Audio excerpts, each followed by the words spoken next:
Commerce learning hub में आप लोगों का स्वागत है।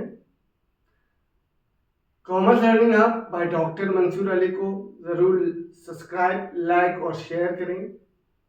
अगर मेरे वीडियो आपको अच्छा लगा तो आप ज़रूर लाइक, शेयर और सब्सक्राइब करें। आज हम एक इम्पॉर्टेंट टॉपिक पढ़ेंगे जिसका नाम है कंसोलिडेटेड बैलेंस शीट।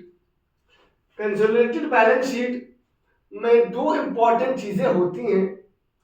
उसको बनाने से पहले हमें ये दो चीज़ें फाइंड आउट करनी पड़ती हैं। एक है कैपिटल प्रॉफिट, एक है रेवेन्यू प्रॉफिट। आज इनको देखते हैं कि क्या होता है, कैपिटल प्रॉफिट क्या होता है, रेवेन्यू प्रॉफिट क्या होता है, इनको देखते हैं। कंसोलिडेटेड बैलेंस शीट बनाया जाता है मर्जर और इक्विजिशन में। मर्जर कहते हैं जब दो कंपनी मर्ज हो जाता है, दो कंपनी मिल जाते हैं। और इक्विजिशन कहते हैं जब एक कंपनी दूसरी कंपनी को खरीद लेता है तो उसे इक्विजिशन कहते हैं। तो मर्जर जब दो कंपनी मिल जाते हैं, जैसे कि वोडाफोन और आइडिया बनके वीआई बना। इक्विजिशन का एग्जांपल है विस्तारा को एयर इंडिया ने खरीद लिया, विस्तारा एयर इंडिया बन गई है, तो उसे हम इक्विजिशन कहेंगे। तो मर्जर और इक्विजिशन में एक बैलेंस शीट बनाया जाता है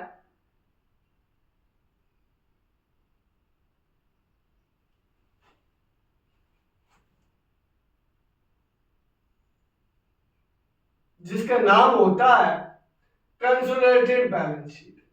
क्या नाम होता है? Consolidated balance sheet. इसमें सबसे पहले हम लोग कैपिटल प्रॉफिट और रेवेन्यू प्रॉफिट देखेंगे क्या होता है। समझ लो एक कंपनी ए है, उसने बी कंपनी को अक्वायर किया, यानी कि उस कंपनी को उसने खरीद लिया। खरीदने वाली डेट को हम कहते हैं डेट ऑफ इक्विजिशन।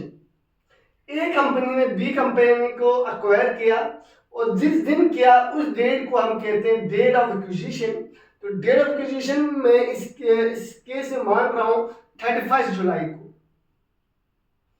लेकिन जब बी ने यानी कि ए ने बी को खरीदा है 31 जुलाई को, तो बी ने क्या किया है, बी ने बहुत सारे प्रॉफिट कमाए होंगे उससे पहले भी, क्योंकि वो कंपनी तो चल रही थी। समझ लो कंपनी 1 अप्रैल से चलना स्टार्ट हुआ था और ये चलते चलते चलते अचानक इसने खरीद लिया है कंपनी ने। तो ये उसके बाद फिर भी ये चलता गया।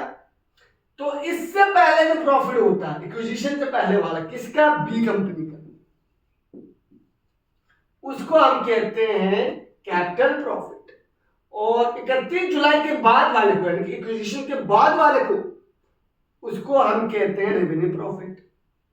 सर नहीं आ रहा समझ, थोड़ा अच्छे से समझाओ। आओ, ए ने बी को खरीदा, कब खरीदा?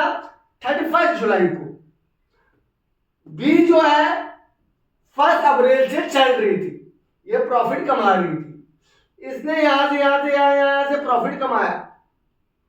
तो खरीदने से पहले जो बी का प्रॉफिट होता है, ए का नहीं, जिसने खरीदा उसका नहीं, जो खरीदा जा रहा है उसका, बी का 31 से पहले जो प्रॉफिट होता है, डेट ऑफ एक्विजिशन से जो पहले प्रॉफिट होता है उसे हम कहते हैं कैपिटल प्रॉफिट। और उसके बाद जो प्रॉफिट कमाएगा 31 मार्च, यानी कि जब तक वो साल एंड हो जाएगा तब तक जो प्रॉफिट कमाएगा इक्विजिशन के बाद, डेट ऑफ एक्विजिशन के बाद जो प्रॉफिट कमाएगा उसे हम कहते हैं रेवेन्यू प्रॉफिट। तो सर आप ये कहने की कोशिश कर रहे हो कि कैपिटल प्रॉफिट बी का होता है और रेवेन्यू प्रॉफिट भी बी का। हाँ बच्चे, हम बी का ही कर रहे हैं। अभी बी के ही प्रॉफिट को हमने दो में बांटा है। एक कैपिटल प्रॉफिट यानी कि खरीदने से पहले, डेट ऑफ एक्विजिशन से पहले किसने खरीदा, ए ने। और एक एक्विजिशन के बाद तो जो प्रॉफिट बी कमाएगा क्लोजिंग अकाउंट्स तक यानी कि 31 मार्च तक, उसको हम रेवेन्यू प्रॉफिट कहेंगे। तो आपको आ गया होगा समझ कैपिटल प्रॉफिट और रेवेन्यू प्रॉफिट क्या होता है। और आओ थोड़ा सा रिकैप करते हैं।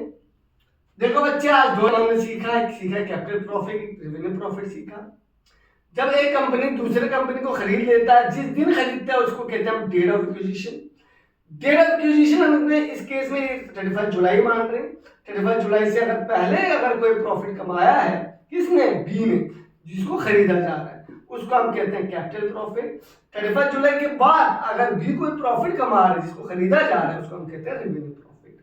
तो ये हमारे कैपिटल प्रॉफिट और रेवेन्यू प्रॉफिट के बारे में था। नेक्स्ट जो लेक्चर होगा मेरा वो होगा मिनोरिटी इंटरेस्ट पे और हमारा कॉस्ट ऑफ कंट्रोल पे। तो आप जरूर मेरे लेक्चर को फॉलो करें, मेरे चैनल को सब्सक्राइब करें, लाइक करें और कमेंट करें। अगर आपको कोई दूसरा लेक्चर चाहिए किसी भी टॉपिक पे कॉमर्स का तो आप मुझे जरूर कमेंट बॉक्स में अपना फीडबैक दे सकते हैं। याद रहे कॉमर्स लर्निंग हब को आपको सब्सक्राइब करना है, लाइक करना और शेयर